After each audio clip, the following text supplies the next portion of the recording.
So should I start, Susan? Yes. Okay. Well, good evening, everyone, on this beautiful day. So I'm going to start with the great invocation. From the point of light within the mind of God, let light stream forth into the minds of men. Let light descend on earth. From the point of love within the heart of God, let love stream forth into the hearts of men. May Christ return to earth. From the center where the will of God is known, let purpose guide the little wills of men, the purpose which the masters know and serve.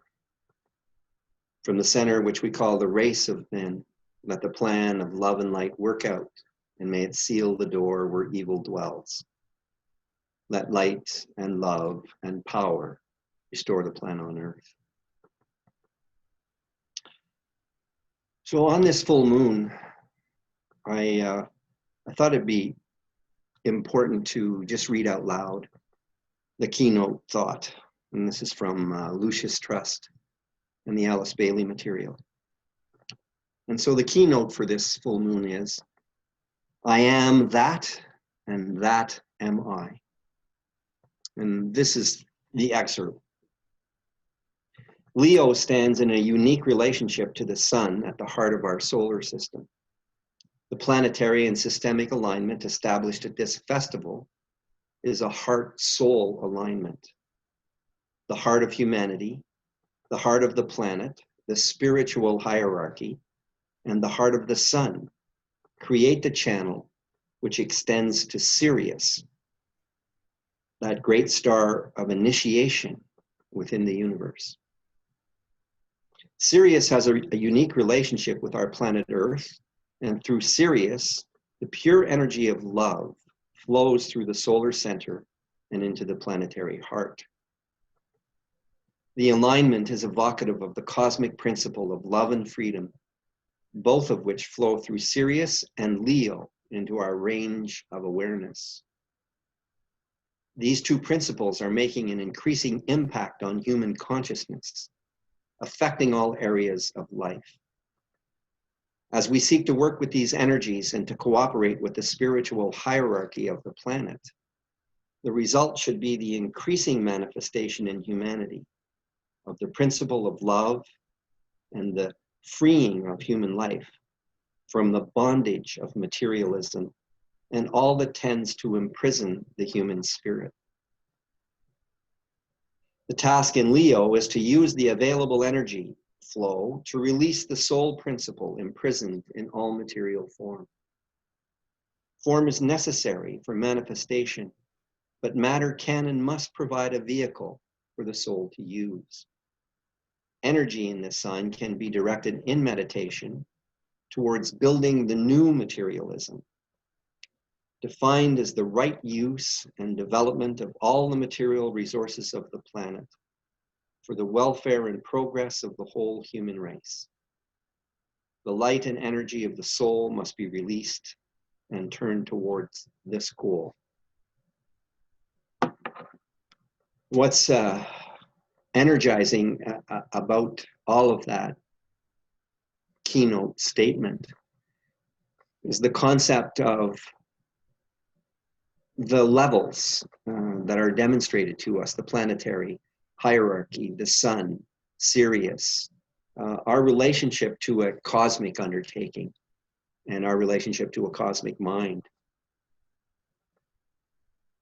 Initiation is something that each and every one of us is in presently. And the times that we are in, specifically in relation to these changing times, are giving us evidence of this enormous transition.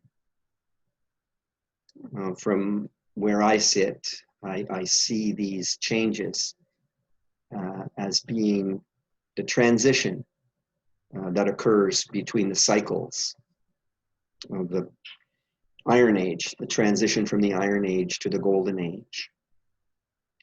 But I'd like to concentrate tonight on having all of us think about this concept of initiation. and how it applies to each and every one of us. And what I've decided to do is this evening, before we do a 15-minute meditation, is I'm going to choose something that I seek to read to you. I'm going to ask you to close your eyes and just concentrate on what it is that I'm going to read to you. And what it is an excerpt from a book describing Hermes, the god Thoth, if you will, from Egyptian lore and Egyptian rite, describing a vision that he had at the pyramids in Egypt. And I think as you listen to what his vision was, you'll come to the realization of how it impacts on our thinking process as it evolves, the evolution of the cosmos, and the concept that we live in such a grand, incredible scheme. So I invite you to close your eyes and listen. When Hermes found himself at the temple of the Pyramid of Egypt, he had a profound vision, guided by King Osiris, husband and brother of the mother of the world, Isis. Osiris identified himself as sovereign intelligence, able to show Hermes what he wished to know regarding spiritual development and the realms of spirit.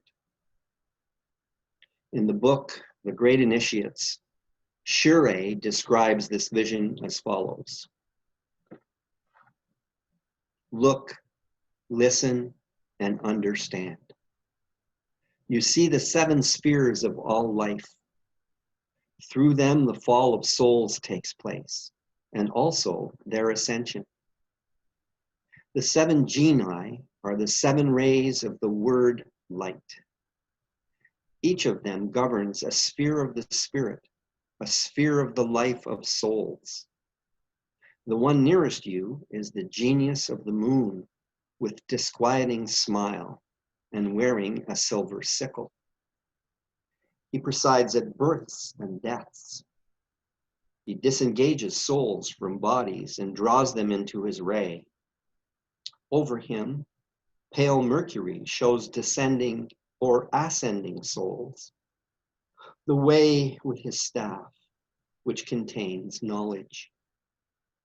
Higher still, bright Venus holds the mirror of love, where souls alternately forget and recognize each other. Above her, the genius of the sun raises the triumphant torch of everlasting beauty. Yet higher, Mars brandishes the sword of justice. Sitting on his throne over the azure sphere, Jupiter holds the scepter of supreme power, which is divine intelligence. At the boundary of the world, under the signs of the zodiac, Saturn bears the globe of universal wisdom. The vision involves the visible and invisible universe, the living heaven, the 7 spheres attached to the 7 planets, which symbolize 7 principles, 7 different conditions of matter and spirit, 7 varied worlds that each human being and each generation must pass through in this evolution amidst a solar system. The 7 genii, or the 7 cosmogenic gods, signify the 7 higher directing spirits of all the spheres, themselves arisen from an ineluctable evolution. Each great god, therefore, was for an ancient initiate, the symbol and patron of legions of spirits that reproduced his type in 1,000 variants, and that in their sphere could exert an influence upon humankind and earthly things. The 7 genii of Hermes's vision are the 7 divas of India, the 7 Amshapanads of Persia, the 7 mighty angels of Chaldea, the 7 Sephiroth of the Kabbalah, and the 7 archangels of the Christian apocalypse. And the great septenary that enfolds the universe not only vibrates in the 7 colors of the rainbow and in the 7 tones of the musical scale, but it is also evident in the human beings, who are threefold in essence, but sevenfold in their evolution. And the great Osiris left Hermes with 2 very important instructions.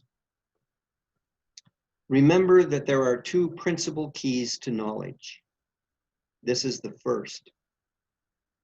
The outside is like the inside of things. The small is like the large. There is but a single law, and he who works is one. Nothing is small, nothing is large in the divine economy. This is the second. Human beings are mortal gods, and gods are immortal humans. Happy are they who understand these words, for they possess the key to everything. Remember that the law of mystery conceals the great truth.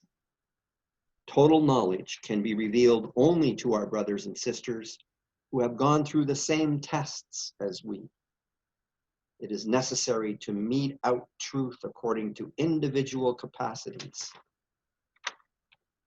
One must veil it from the weak, whom it would drive mad, and hide it from the wicked, who can grasp only bits of it with which they make weapons of destruction.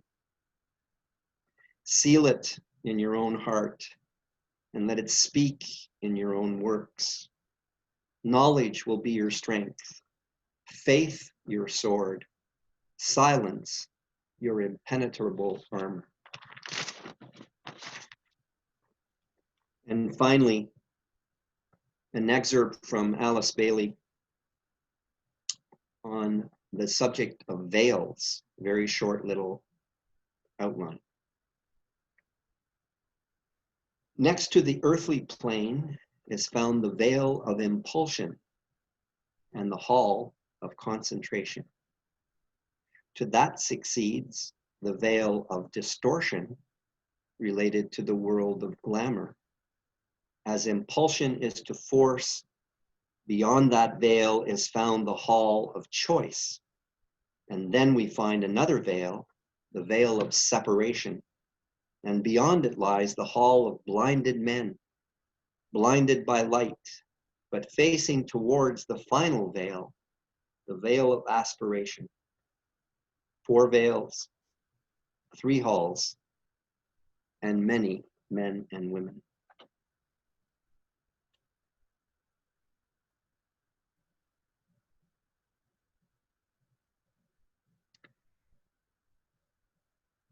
So the lesson from these readings concerns this concept, as I see it myself, this concept of how glorious the undertaking that we're involved in this cosmos. How glorious is the concept of the cosmic mind, and how wonderful the vision of Hermes is in relation to the energies and the forces that connect with us on a daily basis. And that the fact that we take this time to reflect on the idea of a full moon and then subsequently a new moon has everything to do with this concept of being able to take in these energies and avail ourselves of them to increase and bring up the level of consciousness to the point where we are making ourselves a candidate for initiation. I really like the keynote statement regarding the idea of initiation and how the planets and the sun and the moon play a part in our guidance, if you will, and how we are guided. And so I just hope that you're able to reflect on the message of the keynote statement, along with Hermes's vision, I'm sorry. And so what we're going to do now is we're going to go into silence for a meditation, 15 minutes. And again, what we're going to do in the meditation is we're going to visualize in our heart, in the cave of our heart, we're going to visualize that flame and do the ceremony that Willaroo, our teacher from Cusco, teaches us, that we concentrate on that flame in the cave of the heart and think and reflect on the idea of love and compassion and how we must have it for ourselves first, so that we're in a position to extend it to others, in a position to hold the light and to cast it out to others. I remind you that during your meditation, concentrating on the cave of the heart, to use the mantra Om Mani Padme Um to assist you to always come back to the thought of the flame in your heart. We will start the meditation. I will say 3 Oms, and when we finish the meditation, I will end it with 3 Oms.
The mantra of unification. The sons and daughters of men and women are one, and I am one with them. I seek to love, not hate. I seek to serve and not exact due service. I seek to heal, not hurt. Let pain bring due reward of light and love. Let the soul control the outer form and life and all events, and bring to light the love which underlies the happenings of the time. Let vision come and insight. Let the future stand revealed. Let inner union demonstrate and outer cleavages be gone. Let love prevail. Let all humanity love. Miigwech.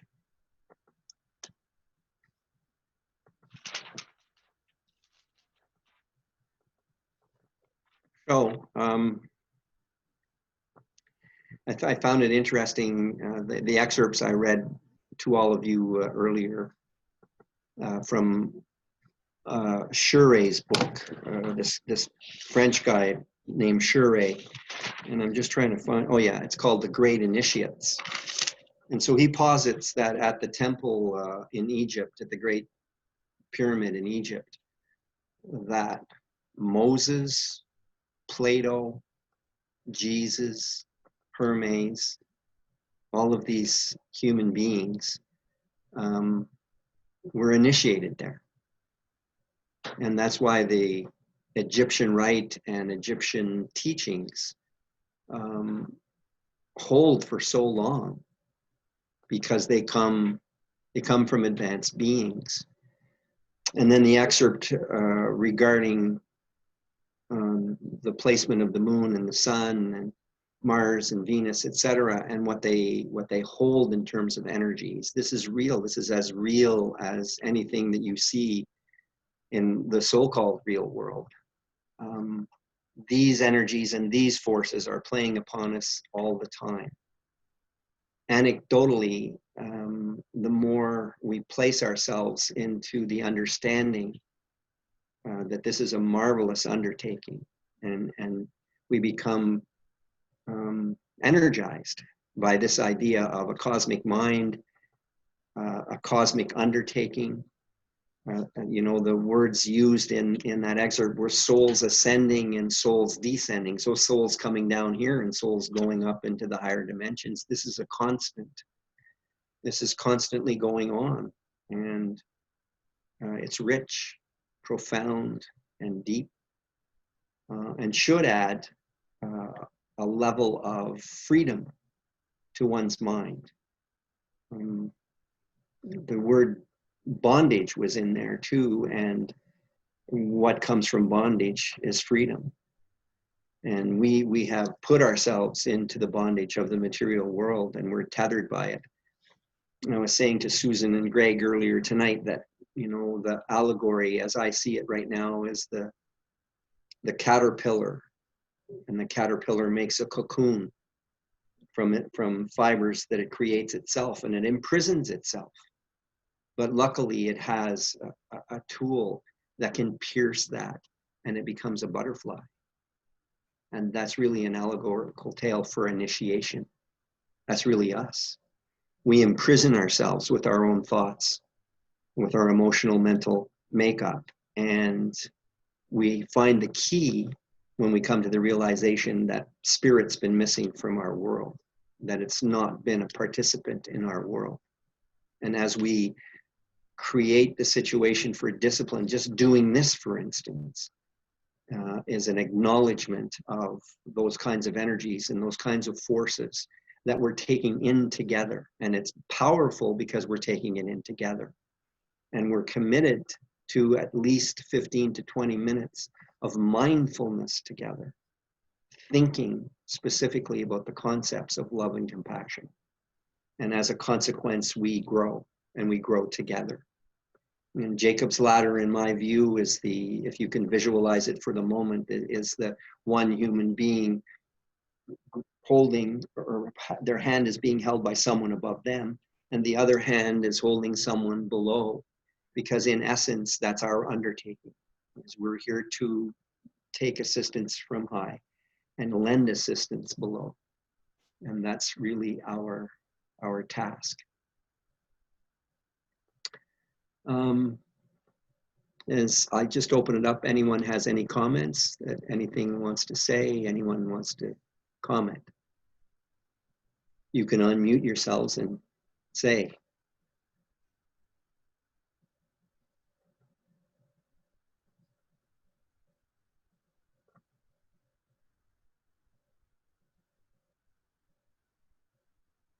Okay, don't say anything then. Go ahead. Just thank you. That's all I got to say. Thank you so much, Dad. Okay. It's beautiful. Susan says that when we do a meditation, after the meditation, most people really don't feel like chatting much. Yeah. And I get it, because it's really quite profound. It's beautiful coming together, I think. And Guy, how are you? Guy, how are you, Guy? I'm fine, thank you. Okay, good. I'm glad to see you. Yeah, I'm glad to be here. I saw Evelyn and Tommy today. You remember Yes. Evelyn and Tommy from Grandfathers? Yes, how are they? Oh, they're good. They're good. You know, it's always dramas up in the reserve, but they're good. Good. They're good. Okay, so all right, folks. Next time, full moon, same bat channel. We'll be here together. I love you all dearly. Namaste. Love you too. Namaste. Thank you. You're welcome. Namaste.